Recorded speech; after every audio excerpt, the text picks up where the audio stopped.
ce défi des insoumis, je vais vous expliquer les trois principales raisons qui m'amènent à avoir choisi de voter pour la France insoumise avec son porte-parole Jean-Luc Mélenchon pour les prochaines présidentielles. Alors, déjà, pour vous expliquer comment j'en suis venue à m'intéresser au personnage, c'était qu'en 2012, j'étais en train de finir de lire le livre des économistes atterrés qui s'offusquaient contre cette volonté faire des économies aux États encore et encore, etc., soi-disant que ça allait relancer la croissance, alors que ça semblait assez évident que c'était le contraire. Et sur France, enfin sur une radio, je ne vais pas vous dire laquelle, je ne sais même plus, j'ai entendu un homme qui vitupérait contre cette théorie, en effet, de vouloir absolument mettre sous pression les États, discours qu'on retrouve d'ailleurs chez Fillon, et qu'il fallait un État fort pour faire des investissements, etc. Et ça me semblait tellement logique et évident que quand j'ai appris en fin d'interview que ce monsieur était était candidat à la présidentielle, je fais wouh, c'est bon, j'ai quelqu'un sur lequel je me retrouve. Et d'année en année, je me suis intéressée en effet aux publications de Jean-Luc Mélenchon. J'ai bien sûr participé à ce moment à France Insoumise. Mais pour vous dire que ce qui m'a séduit en premier, c'est cette cohérence par rapport à ces théories économistes dans lesquelles je me retrouve et qui sont tout à fait viables et même nécessaires en fait. On ne peut pas aller vers encore plus de restrictions budgétaires des États encore et encore. C'est juste aller droit dans le mur et on n'a pas le droit de faire ça par rapport aux générations futures. Ça, c'est mon deuxième argument. Dans 20 ans, on aura oublié ces histoires. Vous vous souvenez des agences de notation, le sketch que Sarkozy nous avait fait, qu'il fallait que la France garde son triple A, là. Ces agences de notation, on l'a oublié, c'est fini, c'est derrière nous, alors que c'était avant, ça faisait les unes des JT encore et encore. Là, en ce moment, on est toujours vouloir faire des économies, il y a trop de fonctionnaires, tout ça, les, les dettes des pays, faut absolument... Enfin, c'est du court terme complètement. On ne veut pas fermer les centrales nucléaires parce que ça coûte trop cher. Mais dans 20 ans, elles auront 20 ans de plus. Et ça ne coûtera pas moins cher. Au contraire, elles seront vieilles de 20 ans et on n'aura pas assez fait de transition énergétique. Et en plus, nos enfants, parce que moi j'ai une petite fille, 3 ans et 6 mois, j'ai pas envie qu'elle risque un accident nucléaire dans les années qui viennent. Donc ok, elles sont sûres entre guillemets, il y a quand même plusieurs alertes, mais non, ça ne va pas durer. Il faut absolument commencer à prendre la décision. Et là, Jean-Luc Mélenchon a une attitude totalement cohérente en disant qu'il faut planifier, il faut préparer, ça va prendre du temps, ça va demander euh,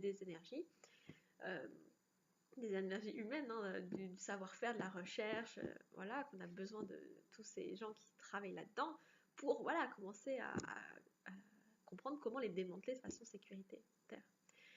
Donc voilà, et troisième donc ça c'est aussi le cas par exemple pour l'écosystème, tout ce qui est Mélenchon et la France Insoumise disent par rapport à sauvegarder l'écosystème en limitant les pesticides, donc mettre beaucoup plus de place à l'agriculture bio, c'est pour nous mais c'est pour nos enfants aussi. C'est complètement injuste de se préoccuper des mesures actuelles là, pour certains vouloir machin, l'ISF par-ci, euh, d'autres lois par là, mais ce qui compte, c'est nos enfants, c'est ce qu'on va leur laisser comme terre. Et là, on est en train de gaspiller les ressources naturelles. C'est, on ne peut pas continuer comme ça. Et donc là, il y a une vision à long terme qui me parle et qui parle, je pense, qui devrait parler à tous les parents. Et enfin, dernier point, et non des moindres, je lui fais confiance à Jean-Luc Mélenchon. Ça fait un peu groupie comme je dis ça, mais c'est argumenté pour avoir lu plusieurs de ses livres, avoir lu beaucoup de ses notes de blog, de voir son élan humain et voilà, et sa grande culture aussi qui veut nous faire partager. Il a un côté très pédagogue et ça, même ses détracteurs le lui concèdent. C'est quelqu'un, je pense, qui, malgré ses colères et tout ça, qui sont déjà. C'est normal aussi des fois d'être en colère, franchement. Surtout quand il y a des gens en face de lui qui sont pas du tout bienveillants. Mais il a beaucoup de culture, il est humaniste, mais au sens vraiment ancien du terme en fait. Et voilà, il est pour la fraternité, ça se ressent.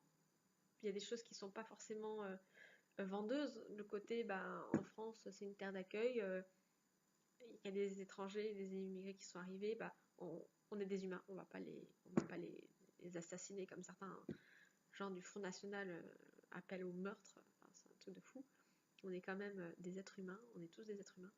Et là-dessus, il y a une démarche bienveillante qui est on essaie de régler les problèmes là où ils sont, et les gens qui sont là, eh ben, on fait de notre mieux pour pas qu'il y ait après les travers de l'immigration qui sont les exclusions, et l'exclusion qui mène à d'autres conséquences qui font la une des journaux. Donc voilà, c'est les raisons pour lesquelles je vote France Insoumise.